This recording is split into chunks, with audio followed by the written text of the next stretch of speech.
Wednesday afternoon நான் ரீசெண்டாக ஒரு யூடியூப் வீடியோவில் ஒயிட் சாஸ் பாஸ்தா பார்த்துருந்தேன். இந்த பாஸ்தா ஹோட்டல்ஸில் ட்ரை பண்ணியிருக்கேன், பட் வீட்டில் குக் பண்ணதில்லை. இதான் ஃபர்ஸ்ட் டைம்.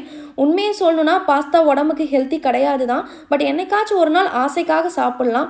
ஃபர்ஸ்ட் அதை குக் பண்ணுறதுக்கு ஒரு பேனில் வாட்டர், ஆயில், சால்ட் இதெல்லாமே போட்டு 10 மினிட்ஸ்க்கு நல்லா பாயில் பண்ணி செப்பரேட்டாக எடுத்து வச்சுட்டேன்.